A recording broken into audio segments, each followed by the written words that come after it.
وعليه نطالب السيد العامل بإبلاغ السلطات المركزية بموقفنا، كما نؤكد له ونذكره بالوعود التي تلقيناها منه هو والسيد باشا المدينة، لأننا الإضراب فرض علينا.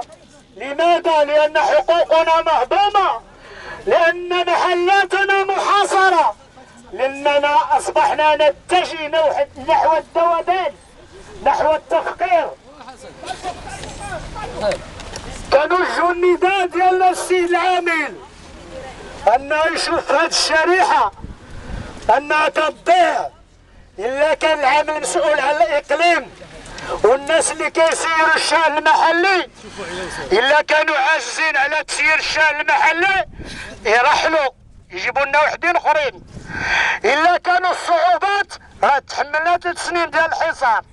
إلا كنتو كتنهجوا المقاربة الأمنية احنا صبرنا معكم ونهجنا معكم المقاربة الأمنية، وإن احنا راه في دولة الحق والقانون. الصبر ديالنا ما شفع لنا لا في الضرائب ولا في الظلم ولا في المراقبة العدوانية ولا في الابتزاز. الله يجازيك بخير السيد العامل إلا كنتي كتسمع. إلا ما كنتيش كتسمع يبلغوا لك الناس اللي درتي هنا يسمعوا أننا محاصرين، أننا كنتوفوا، أننا كنوكلوا الله على اللي مسؤول. يوم تقفون أمام الله ويقول وقفوهم إنهم لمسؤولون. تقليدنا راه عليك، راه المحلات ديالنا محاصرة، راه حنا غرقنا ديون، راه حنا انتهينا، راه فرضتي علينا نديرو إضراب الجمعة الجاية. إلا كنتو عندكم أسواق نموذجية نظموهم، إلا خصكم شي معاونة حنا معاكم.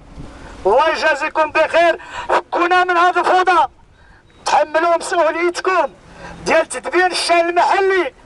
قطاع الغير المهيكل راه من مسؤولية السلطات الإقليمية اللي هي خصها دير التدبير ديال هذا الشأن. ما يبقاش يقولوا لنا البلدية راه عرفناهم. النهار جا العامل السابق محمد صبري لهذا الإقليم المجلس البلدي دبر مؤامرة، وكان عارفوا الفريق اللي دبر المؤامرة ودفع ب5 ديال المستشارين باش يقدموا الاستقالة ديالهم، وكيدعيو ان هاد المستشارين قدموا الاستقالة عن طواعية. وحنا عرفنا بفتح قوس هنا عرفنا العملية كيفاش تمت. بغاو الاستحواذ على المجلس البلدي، ولكن الله سبحانه وتعالى كان من جهتنا، لأن من نهار جات هذه الحكومة وحنا راجعين اللور.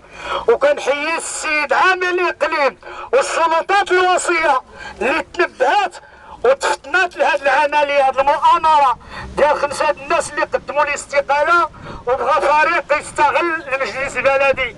كانوا بغاو يرجعونا عبيد، وحنا لا نعبد إلا الله. حنا إيماننا قوي بأننا كنفتخروا بالملك ديالنا اللي كيتصنت لينا. عاش الملك! عاش الملك! عاش الملك!